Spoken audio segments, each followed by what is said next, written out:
O Senhor esteja convosco. Ele está no meio de nós. Proclamação do Evangelho de Jesus Cristo segundo Mateus. Glória a vós, Senhor. Naquele tempo, disse Jesus a seus discípulos: Vós sois o sal da terra. Ora, se o sal se tornar insosso, com que salgaremos? Ele não servirá para mais nada, senão para ser jogado fora e ser pisado pelos homens. Vós sois a luz do mundo. Não pode ficar escondida uma cidade construída sobre um monte. Ninguém acende uma lâmpada e a coloca debaixo de uma vasilha, mas sim num candeeiro, onde ela brilha para todos os que estão na casa. Assim também brilhe a vossa luz diante dos homens, para que vejam as vossas boas obras e louvem o vosso Pai que está nos céus. Palavra da salvação. Glória a vós, Senhor.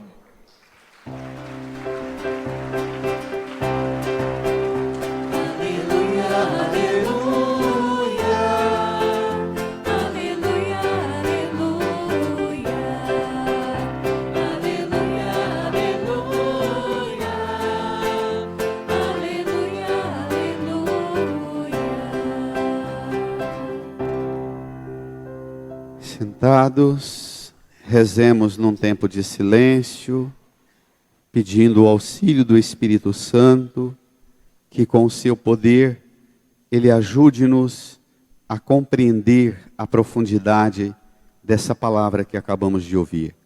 Rezemos no íntimo do coração, supliquemos o seu auxílio.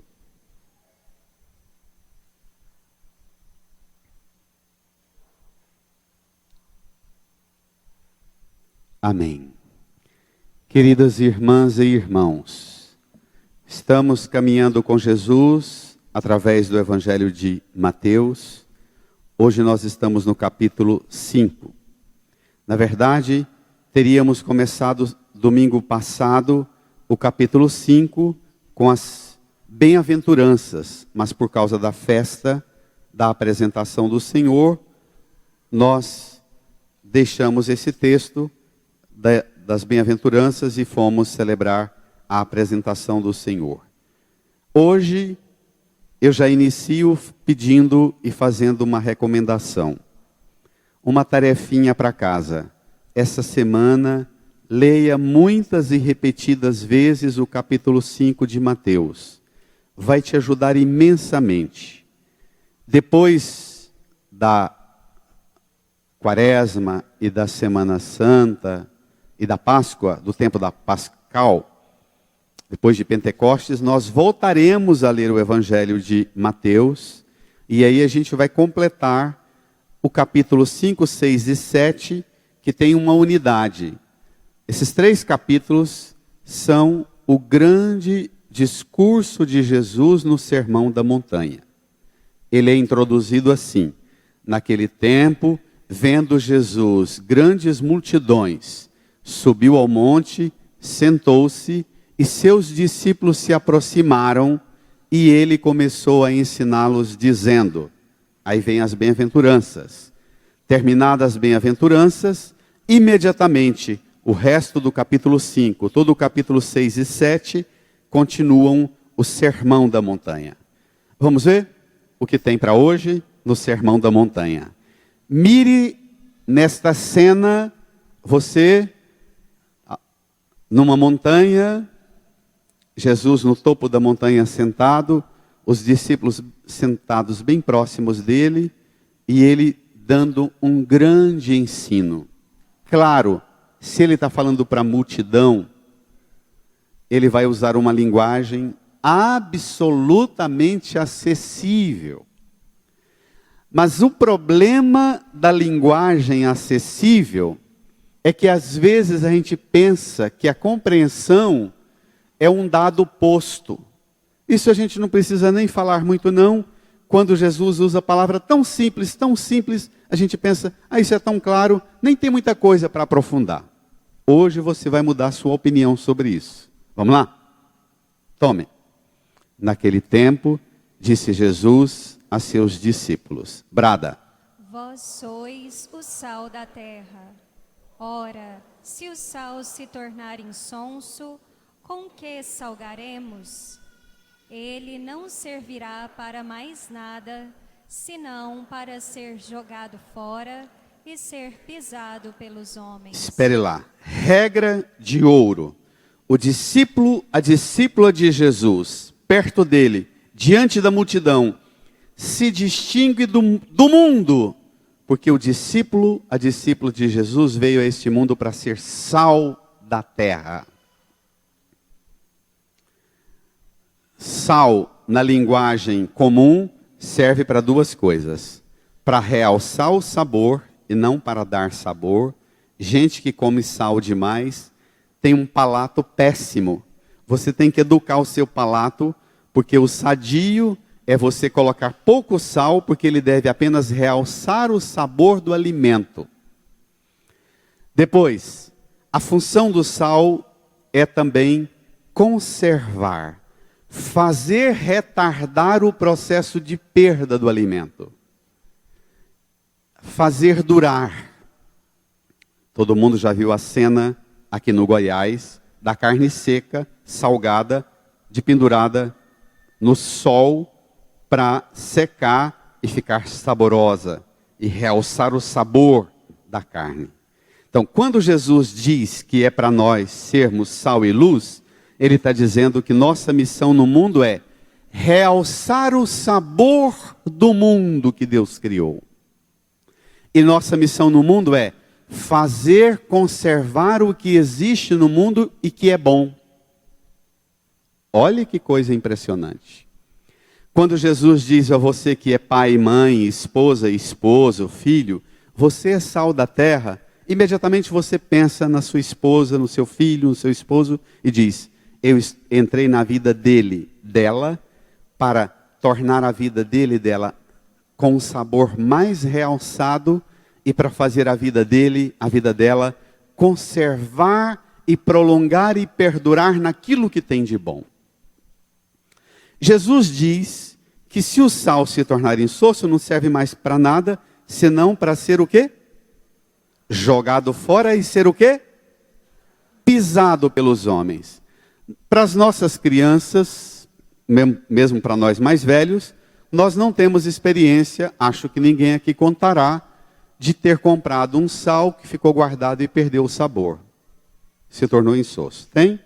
Às vezes fica com o cheiro do armário, se é um armário velho fica com cheiro até de barata, mas perder o sabor de sal, ele não perde.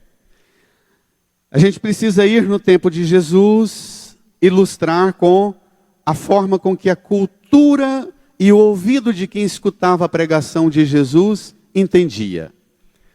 No tempo de Jesus, lá no Oriente Médio, ainda hoje, em muitas regiões do Oriente Médio, até da África, na Europa do Leste mais ainda, é muito comum fazerem, eu tenho dificuldade com o plural de forno, que o correto era falar fornos.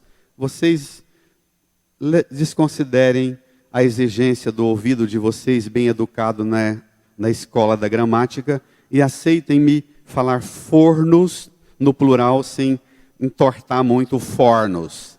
Os fornos da terra de Jesus era muito comum, é uma região de quê?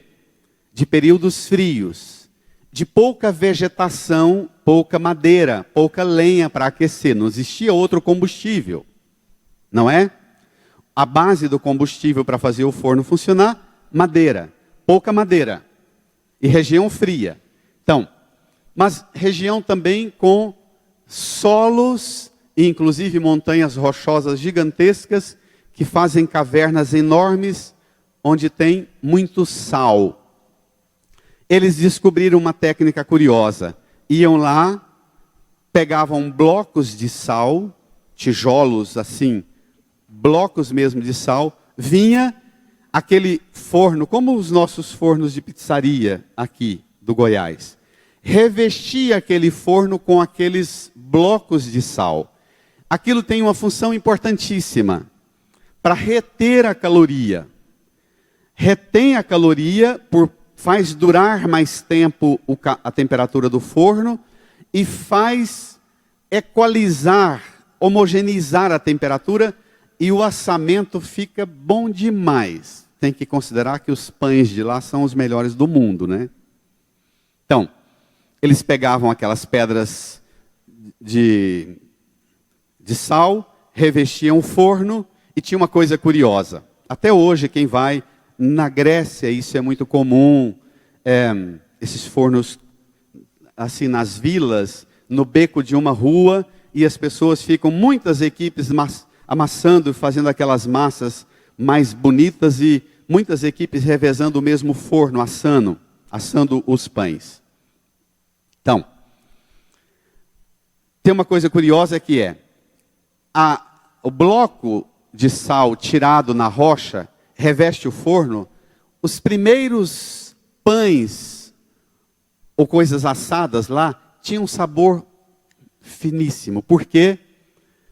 Porque ao chegar a um aquecimento bem alto, estoura aquelas partículazinhas de sal e salpica e tempera. Então realça o sabor. Faz fila de gente para comprar os primeiros pães.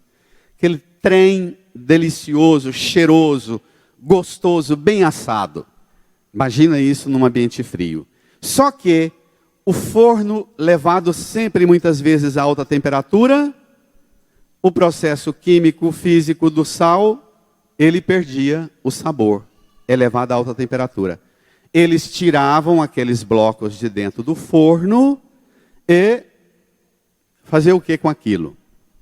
Revestiam o forno com outro. Sabe o que faziam?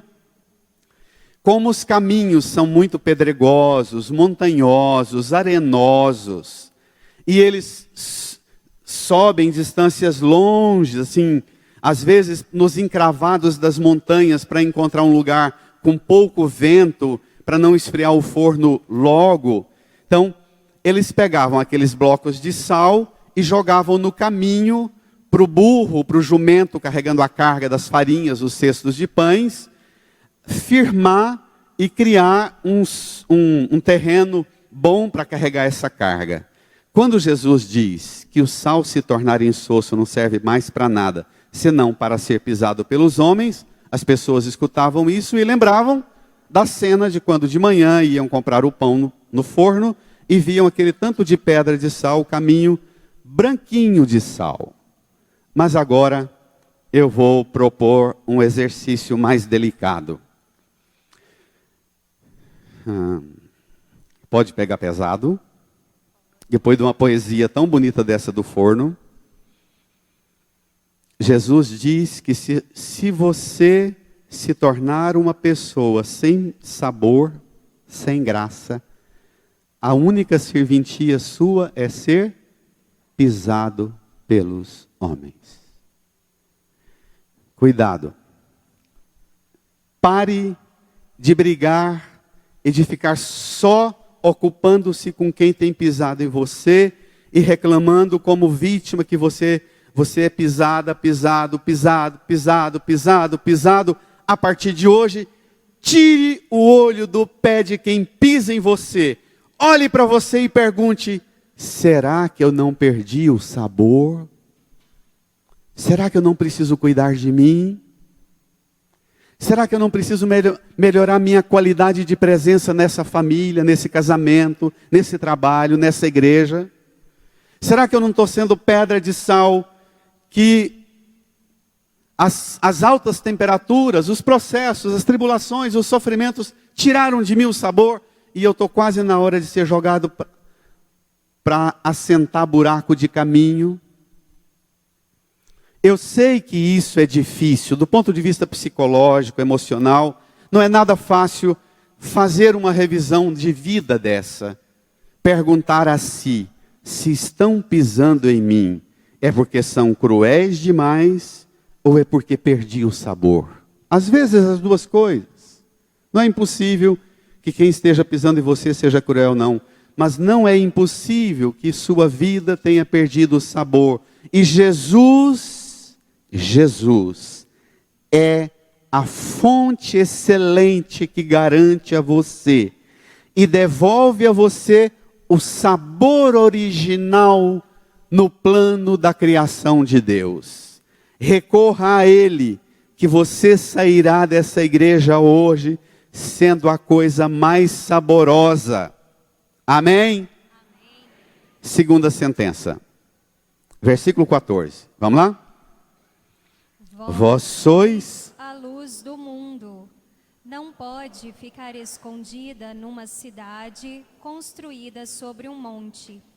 Ninguém acende uma lâmpada e a coloca debaixo de uma vasilha, mas sim num candeeiro, onde brilha para todos que estão na casa. Segunda sentença, tão óbvia, tão comum, ser luz do mundo.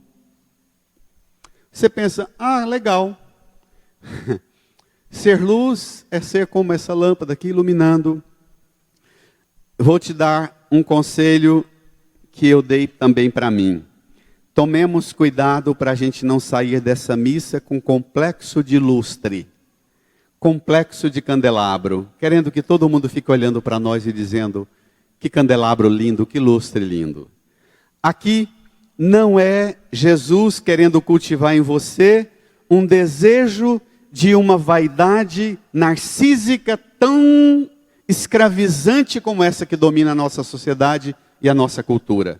Dizer que somos sal e luz não é dizer que nós devemos ser, na linguagem erótica e pornográfica, que nós devemos ser gostoso 24 horas por dia. Não é entrar nessa eroticidade perversa, que tudo tem que estar o tempo inteiro gostoso.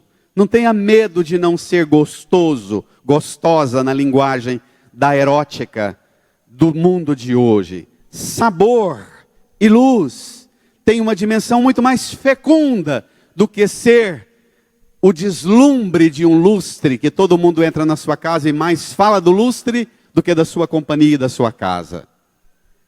Ser luz supõe a mesma regra do sal, que tem consequência extravagante.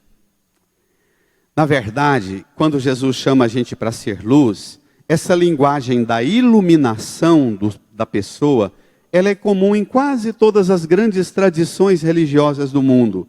Se você pegar o hinduísmo, o budismo, também no Islã, você encontrará essa intuição das religiões de que a gente deve ser um ser iluminado. Mas aqui, ser sal e ser luz, diz na seguinte perspectiva: Jesus quer ativar em você todas as possibilidades suas para que você não desperdice nada da energia vital que você é e tem e carrega consigo para tornar as coisas mais claras, iluminadas, esclarecidas. Amém? Agora tem 2 ou 3 consequências dramáticas. Quando Jesus te chama para ser sal e luz, você precisa fazer uma escolha que eu acho seguramente a mais difícil. Primeira regra: o sal e a luz não decidem que tanto e nem que hora serão usados. O sal e a luz ficam lá, reservados. Há alguém que decide que hora e que tanto será usado. Quando Jesus diz a mim e a você que somos colocados no mundo para ser sal e luz, significa você ter uma liberdade interior tão grande que Deus decide que hora e em que medida você vai ser usado. Não é você que determina. Não é você que potencializa com a propaganda falsa no Facebook, nas redes sociais, que você é gostoso, lustroso, brilhoso e que você é o lusco-fusco do mundo. Mas há alguém, há uma mão sobrenatural que te conduz, cuidando de outra regra: sal demais, estraga; luz demais, cega. Então, se você decidir por conta própria ser sal e luz, você vai correr o risco de pôr tudo a perder. Então hoje é dia de você ter uma liberdade enorme de pôr-se na mão do Senhor e dizer: Senhor, determine com o poder da sua mão e da sua graça qual é a medida da minha presença no mundo, na minha família, no meu trabalho, na minha igreja, na sociedade, na política, na cultura, na economia, no mundo. Qual é a medida da minha presença, Senhor? Faz de mim sal e luz. Mas Jesus não iria nunca deixar de fazer uma conclusão brilhante. O critério para avaliar se eu e você somos de verdade sal e luz é a conclusão do texto. Versículo 16. Vai. Assim também brilha a vossa luz diante dos homens, para que vejam as vossas boas obras e louvem o vosso Pai que está nos céus. A decepção sua é que você vai iluminar, iluminar, iluminar, iluminar e dar sabor. Você vai fazer tanta coisa boa, mas não vai sobrar um tweet para você. As pessoas vão ver você sendo sal e luz, não vão olhar para você. O critério é, não vão te aplaudir, não vão te elogiar. O critério é, sua presença no mundo de sal e luz gerará no coração de quem convive com você um anseio de transcendência. A pessoa imediatamente vai dizer: tem uma realidade sobrenatural que passa por aqui. Como é que essa pessoa, esse pai, essa mãe, esse irmão, essa irmã, esse filho, cheio de fragilidade como eu conheço, debilidade como eu conheço, de fraquezas como eu conheço, consegue alcançar níveis de transformar e ser presença na vida da gente e alcançar uma presença que dá sabor e luz? A pessoa começará a glorificar o Pai que está no céu e não te aplaudir e não te dar um tweet, um like. Tá claro? Tá? Então, morte à vaidade insana, débil das redes sociais, dos depressivos crônicos que precisam toda hora de um like e lá conferir quem foi que deu. Aqui é a libertação do narcisismo crônico da nossa sociedade, da enfermidade narcísica que torna-nos cada vez mais dependentes de um elogio, mesmo que seja falso. Na verdade, os elogios tendem a sê-lo sempre, revestidos de uma opacidade na convivência humana. Irmã, irmão, você ainda pode me fazer uma pergunta? Tá, legal. Mas eu ainda não alcancei a compreensão de como eu posso ser sal e luz. Olha, quando a gente usa o critério de interpretar a função do sal, conservar e tornar saboroso o mundo e a vida das pessoas, numa aliança com Deus, isso supõe uma interioridade sua, uma iluminação interior. Sua vida é a primeira marcada por um sabor divino, que te torna capaz de fazer coisas que nem você mesma, nem você mesmo sabe do potencial. Vamos à primeira leitura? Eu não vou me detalhar, porque nessa última missa, vocês poderão hoje levar esse folheto para casa, e eu dou uma segunda tarefa. Eu fiz um exercício de meditar os textos e depois resolvi, numa certa altura, encontrei uma lógica. Uma lógica muito bacana. A primeira leitura, o Salmo, a segunda leitura, tem uma sequência de pistas muito concretas de como ser sal e luz. Mas tem também uma lista que você pode fazer de quais são os benefícios de ser sal e luz. Muito bacana. Eu elenquei, aviso pela segunda vez para não desesperar os ouvintes, eu elenquei 38 formas de ser sal e luz na primeira leitura, no Salmo e na segunda leitura. Vou ver algumas apenas, tá bom? Vamos lá? Primeira leitura. Profeta Isaías, meados do século, fim do século V para começo do século IV antes de Cristo. Vamos lá. Assim diz o Senhor, receita para ser sal e luz. Brada. Reparte o pão com o faminto, acolhe em casa os pobres e peregrinos. Quando encontrares um nu, cobre-o, e não desprezes a tua carne. 3 verbos: repartir, acolher, cobrir. Coisas tão simples de mãe, minha gente. Coisa tão comum de mãe, repartir, acolher, cobrir. Coisa de pai zeloso com o filho, repartir, acolher, cobrir. E repartir, acolher e cobrir quem não tem nada para te devolver. Pobre, nu, faminto, o peregrino. Ser sal e luz é critério de fazer o bem para quem não tem poder e condições de te retribuir. Se você segue essa lógica, agora vem alguns benefícios.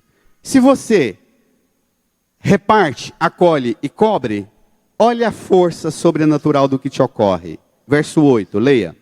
Então brilhará a tua luz como a aurora, e tua saúde há de recuperar-se mais depressa. À frente caminhará a tua justiça, e a glória do Senhor te seguirá. Olhe só, isso está na lista dos benefícios de ser sal e luz. Então, brilhará a tua luz, sua saúde vai recuperar mais depressa, a sua justiça, à frente caminhará a sua justiça, a glória do Senhor vai te seguir. Isso é bom? Pensa. Cuidado para você não entrar no raciocínio dos irmãos pentecostais e de alguns pregadores católicos naquela doutrina da teologia da prosperidade. Você dá que você recebe. A palavra não está falando nisto. Não pense que minha saúde vai recuperar mais depressa se eu for lá der uma esmola para um pobre, Deus vai olhar para mim, vai me mandar um poder sobrenatural e vai curar minhas dores no joelho, na cacunda, na nuca, no estômago. Não é magia, não.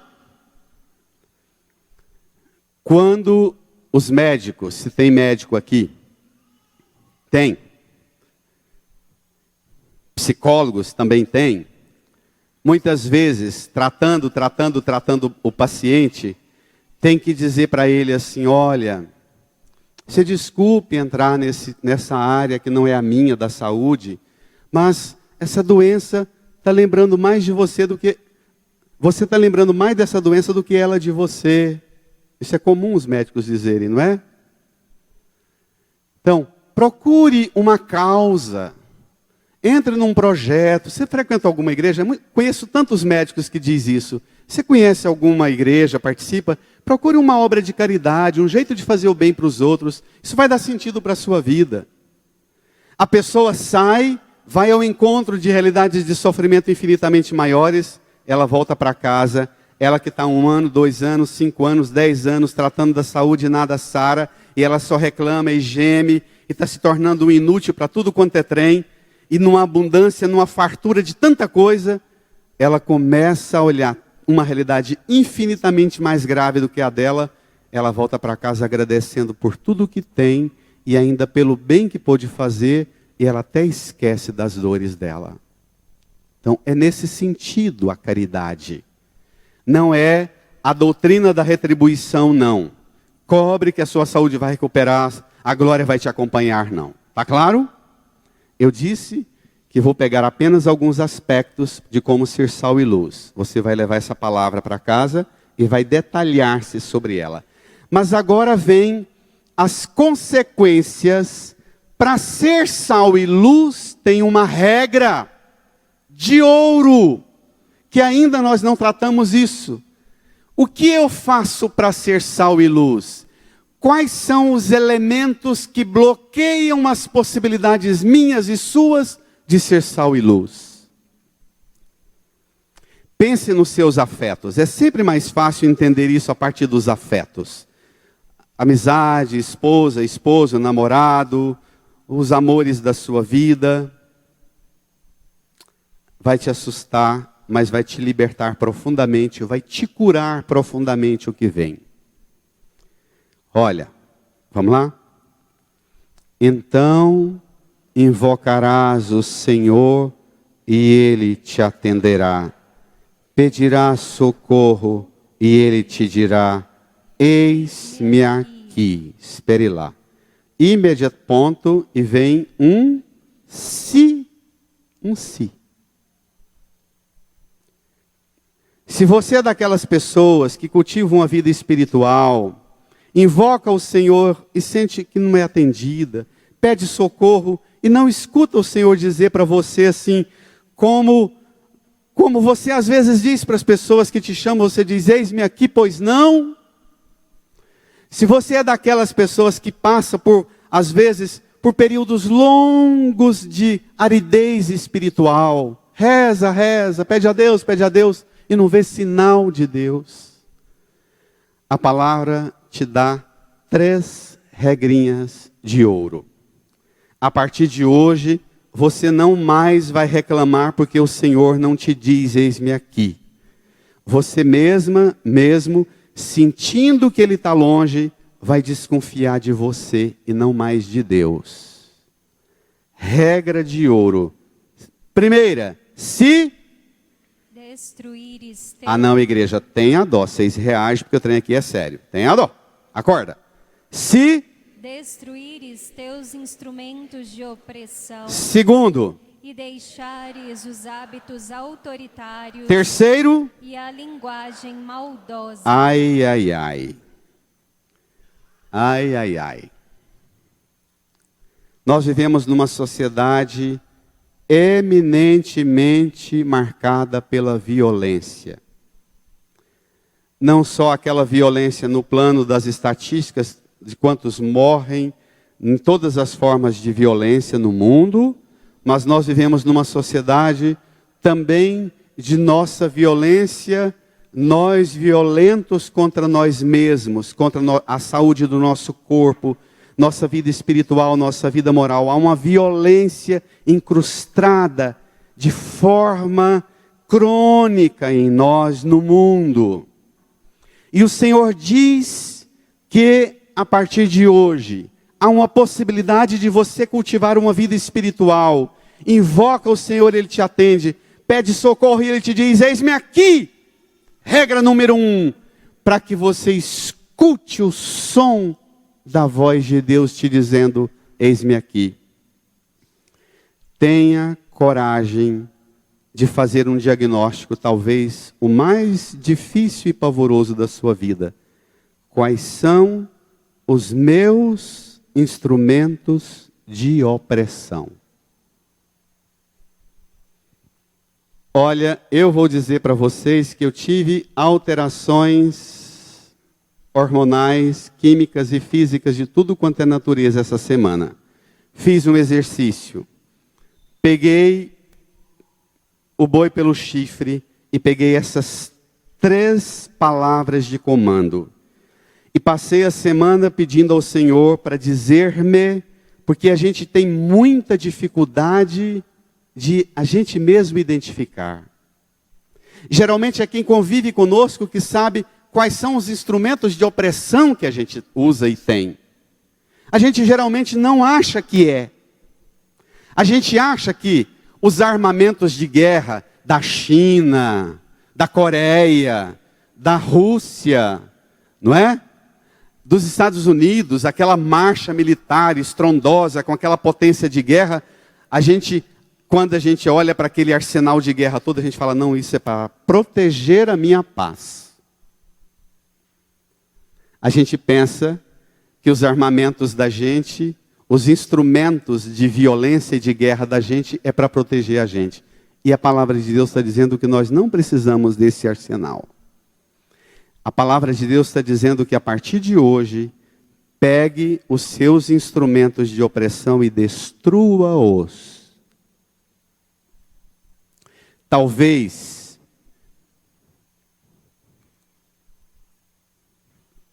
talvez vai te dar um trabalho, talvez você precise de uma ajuda mais profunda, de um psicólogo, de um diretor espiritual, uma ajuda mais corajosa que você vai ter que abrir o jogo na sua casa, pai e mãe, esposa e esposo, quem sabe você crie coragem de dizer para o seu filho, para o seu pai, para a sua mãe, para a sua esposa, bem, para o seu esposo, me ajuda, nós não estamos bem, nossa vida aqui na casa não está bem, me ajuda, apresenta para mim, faz a lista, quais são os instrumentos de opressão que manifestam no meu comportamento aqui em casa, me ajuda, faz o diagnóstico para mim. Vai dar trabalho, vai ser sofrido, mas vai ser um processo de cura e de libertação que psicólogo e que de remédio psiquiatra nenhum te alcançará nesse nível. Amém? Quanto mais difícil for fazer esse exercício, mais necessitado você está para submeter-se a ele. Não tenha medo. Você só dará conta de destruir os seus instrumentos de opressão, de deixar os teus hábitos autoritários, de deixar a sua linguagem maldosa, se você contar com a ajuda de alguém que faz o diagnóstico para você.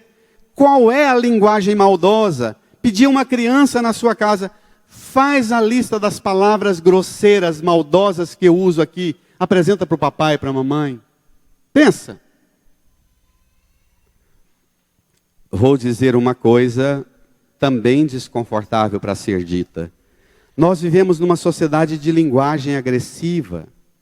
Os psicólogos e os estudiosos do fenômeno da violência no mundo, e particularmente da violência aqui no Brasil, dizem que a origem desse ímpeto de violência dos jovens e dos adolescentes, sabe onde é que nasce? Esses meninos de classe média, que entram num carrão, vai, bebe, depois passeando, põe fogo no mendigo ali na rua. Sabe qual é a explicação?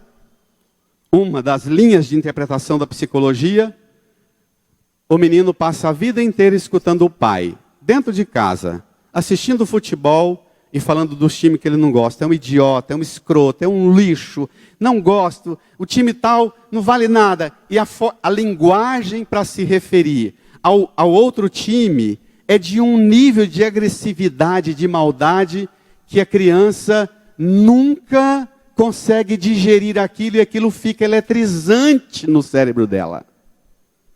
A forma da gente falar no Brasil de política e dos outros partidos, dos quais a gente deveria ter ideias diferentes, e ideologias também, mas a gente firmar mais falando das nossas propostas do que tentando derrubar do outro que a gente nem domina. Eu me assusto com a linguagem dos grupos de WhatsApp da paróquia. De vez em quando eu tenho que entrar e o pau tem que quebrar duro, eu dizendo, não tem cabimento nós na igreja usar uma linguagem dessa. Eu também discordo do fulano tal, político tal, do partido tal, eu também acho que tem coisa errada, mas essa linguagem não é de cristão. Se você continuar com essa linguagem, e vou dizer uma afirmação dura de ser dita,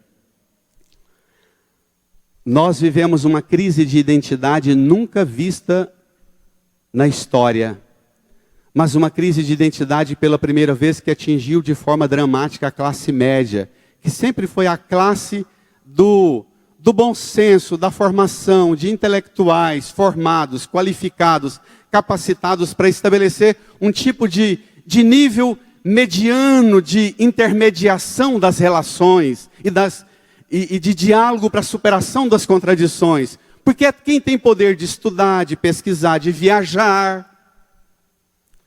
Mas o vocabulário da classe média no Brasil nunca foi tão chulo, agressivo, maldoso, minha gente. Nós precisamos passar por um processo de purificação da linguagem. Deixares os hábitos autoritários e a linguagem maldosa. Se ofende o outro, se deprecia o outro, se diminui o outro, se nega o outro, a alteridade, é uma palavra mais do ambiente da filosofia, da sociologia. Se deprecia, se nega a alteridade, a dignidade do outro, não use essa palavra. Irmã, irmão, quais são os teus instrumentos de opressão? Quais são os teus hábitos autoritários? E qual é o vocabulário que você precisa, um Aurélio, e melhorar sua linguagem? Para quê? Para falar com Deus e Deus te atender. Para invocar o nome dele e ele dizer para você o quê? Eis-me aqui. Difícil, né? Não é um processo simples, não. Isso supõe um processo, uma palavra ideológica demais e perigosa, mas é a que me vem agora por causa da pobreza do meu vocabulário, mas precisa de uma revolução cultural que passa pela mudança da compreensão e da linguagem. Olha, isto não é simples, não é fácil, mas eu sugiro que você, penosamente, forçosamente, querendo resgatar sua relação com Deus, querendo resgatar sua intimidade com Deus, comecei a rezar, ouvi o barulho de Deus dizendo, eis-me aqui, estou com você, estou aqui do seu lado, fala.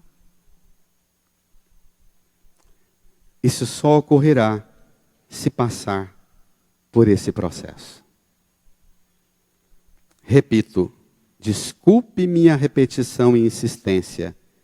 Talvez o método mais eficaz é ter a liberdade espiritual interior de dar um papel para o outro e diz, faz a lista dos meus instrumentos de opressão, dos meus hábitos autoritários e da minha linguagem maldosa. Pode fazer isso com criança também. Tem criança que tem hábitos autoritários, linguagem maldosa. Tem criança que também tem instrumentos de opressão, mesmo sendo criança. E tem nós velhos também, que vamos ficando uns velhos cabeça dura, custosos, autoritários. Tem gente, inclusive, que porque faz a caridade, acha que pode fazer o que quiser. Porque é honesto e é correto, pode dar patada no mundo. Não tem gente assim? Quantos pais foram, isso é muito comum em nós homens, pais que trabalharam, lutaram, os filhos derramam lágrimas dizendo, meu pai era honesto demais, correto demais. Mas você pergunta, como é que era a relação com ele? Aí as lágrimas aumentam, diz, era uma tragédia, porque ele não tinha amor e paciência para nada. O trem tinha que ser do jeito dele, autoritário, mandão, duro, severo, diálogo nenhum. Isso existe? Isso existe? E isso explica, inclusive, porque nós estamos tendo cada vez menos filhos e os filhos estão cada vez mais pegando avião e indo embora, cada um para um canto do mundo, porque não suporta esses ambientes tóxicos de autoritarismo, de opressão e de maldade, só porque é honesto, só porque é correto, só porque faz a caridade, acha que tem direito de carcar a ferradura no que tiver no meio, e tem que engolir, porque o modelo sou eu, anula tudo. Irmã, irmão, eu te proponho, para terminar, pegue comigo a segunda leitura. Não vou demorar muito nela não, mas preciso ir a ela com vocês. Porque o tema é como ser sal da terra e luz do mundo. E a gente precisa ser sal da terra e luz do mundo também no anúncio da boa nova do Evangelho, na pregação do Evangelho. Porque nós perdemos a coragem de pregar, perdemos a coragem de anunciar, perdemos a autoridade de anunciar, por causa de nossas próprias fraquezas e por causa da fraqueza do mundo que a gente faz o diagnóstico. O mundo não presta, então para de pregar. Eu sou cheio de fraqueza, então eu paro de pregar. É uma capacidade de fazer diagnóstico só do que não presta. E aí mata a pregação do Evangelho. Veja a sugestão do apóstolo Paulo para te devolver para sua casa hoje. Leia. Irmãos, quando fui à vossa cidade, anunciar-vos o mistério de Deus, não recorri a uma linguagem elevada ou ao prestígio da sabedoria humana, pois entre vós não julgueis saber coisa alguma a não ser Jesus Cristo e este crucificado. Olhe para a cruz, olhe para a cruz. O mistério de Deus, o centro do mistério de Deus é anunciar, pregar Cristo, não com linguagem elevada humana, não com poder de retórica e de sabedoria humana, mas pregar Cristo e pregar Cristo crucificado. Porque é aqui que ele se apresenta como modelo perfeito para você. Ele é o sal que faltava para o mundo, para dar sabor ao mundo. Ele é a luz que faltava para o mundo. E a cruz é por excelência o lugar onde ele se oferece como um azeite na candeia queimando para sempre para iluminar eternamente o mundo, como um sabor que realça o sentido da vida do mundo. Ele crucificado é o centro da mensagem da nossa vida. Perca o medo de olhar para a cruz. Continue o texto. Aliás, eu estive junto de vós com fraqueza e receio e muito tremor. Também a minha palavra e a minha pregação não tinha nada dos discursos persuasivos da sabedoria, mas eram uma demonstração do poder do Espírito, para que a vossa fé se baseasse no poder de Deus e não na sabedoria dos homens. Está vendo? O apóstolo Paulo faz um diagnóstico. Ele mesmo tinha fraqueza, receio e temor de pregar em Corinto. A comunidade de Corinto também deu um trabalho enorme para Paulo. Mas Paulo não recorreu a oratória, a discurso persuasivo, a poder da sabedoria humana. Paulo baseou-se em duas coisas: demonstração do poder do Espírito, para que a vossa fé se baseie no poder de Deus. Ponto. Irmã, irmão, eu tenho repetido quase todo domingo o quanto é difícil pregar e o quanto é difícil ouvir pregação. Eu todas as semanas e todo domingo eu tenho em mim, no meu corpo, os sinais da minha fraqueza, do meu receio e do meu tremor em pregar para vocês. Não é fácil. Dizer a você que você precisa ter coragem de fazer a sua lista e destruir seus instrumentos de opressão, deixar os hábitos autoritários e a linguagem maldosa, eu preciso dizer isso a você, mas eu preciso ter coragem de dizer: eu também estou fazendo a minha lista. Eu também estou me submetendo a isso. Eu preciso também perder o medo da minha fraqueza, perder o medo do meu receio, perder o medo do meu tremor. E eu preciso da demonstração do poder do Espírito em minha vida, para que a minha fé e a minha pregação se baseiem no poder de Deus. E você saia dessa igreja erguida, levantada, edificada no poder dEle.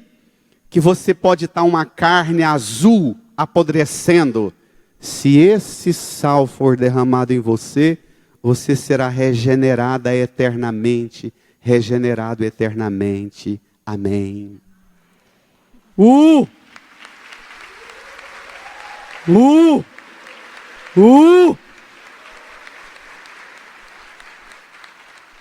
Se essa luz brilhar sobre você, você pode estar na escória do lixo do mundo, que essa luz realçará o brilho e a luz própria que você é e que você tem. E essa luz que é Cristo, e este sal que é Cristo, está aqui, agora, para operar em você o milagre. Primeiro, Ele mesmo quer dar sabor e luz à sua vida. Segundo, Ele quer transformar você num sal saboroso e numa vida iluminadora do mundo. Amém. Incline a sua cabeça. Feche os olhos.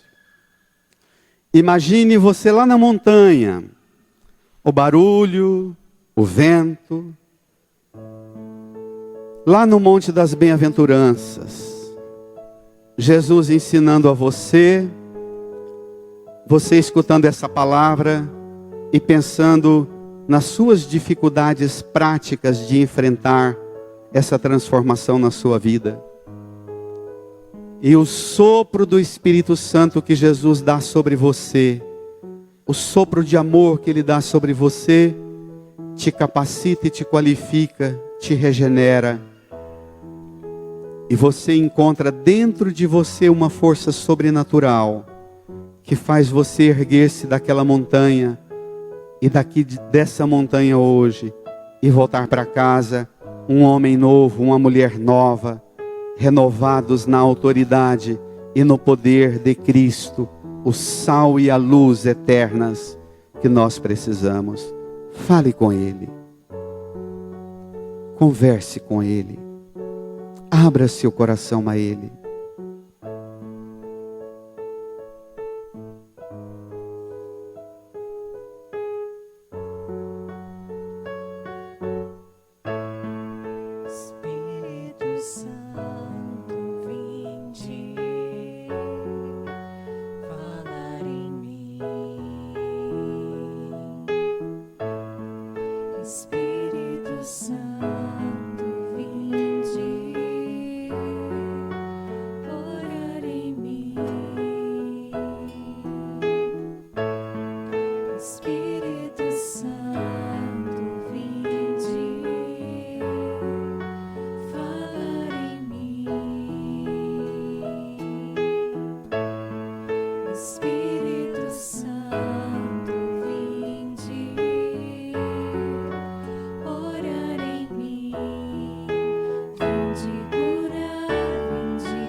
Fogo do céu deste lugar,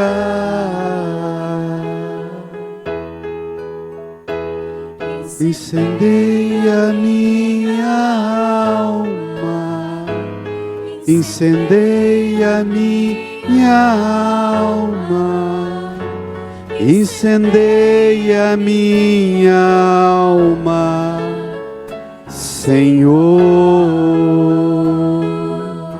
Canta, igreja, incendeia. Incendeia minha alma. Incendeia minha alma. Incendeia minha alma. Senhor. Espírito Santo, vinde. Espírito Santo, vinde. Espírito Santo, vinde.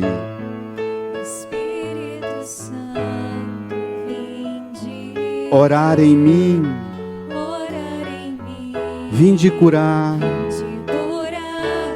Vinde libertar nossos corações de toda opressão.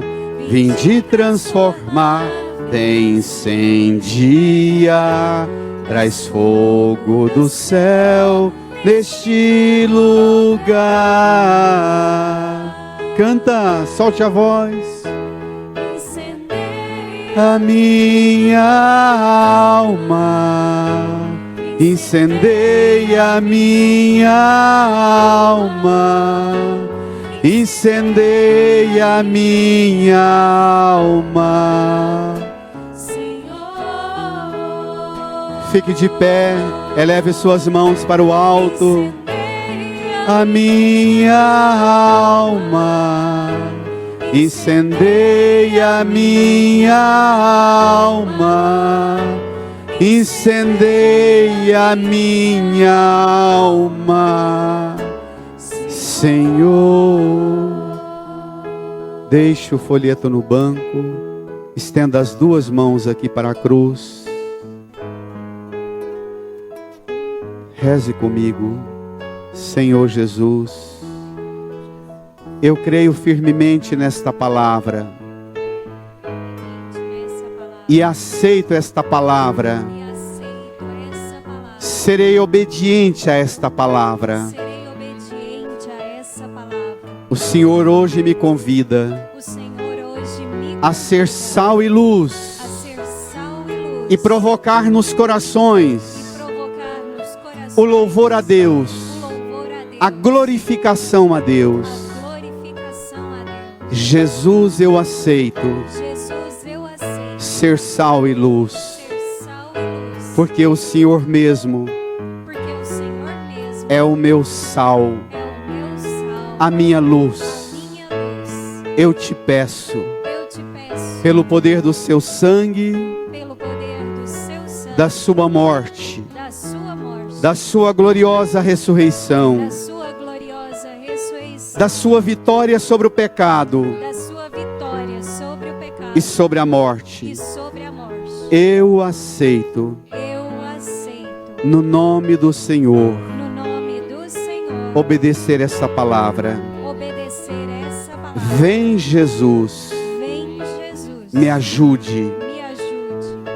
Põe a mão no seu coração, incline a sua cabeça, fale para Jesus dos seus instrumentos de opressão que precisam ser destruídos e que você precisa da ajuda dele, dos seus hábitos autoritários que precisam ser deixados de lado, da linguagem maldosa que precisa ser deixada de lado, abandonada, e que ele opera em você essa graça e esse milagre. Ele transforma você de um ser cheio de instrumento de opressão, de hábitos autoritários, de linguagem e palavra maldosa. Ele transforma você em sal e luz para o mundo, porque ele dá a você o sabor e a claridade na sua vida, na sua vocação, na sua missão, na sua identidade de homem e mulher, de cristão no mundo. Aceite e acolha.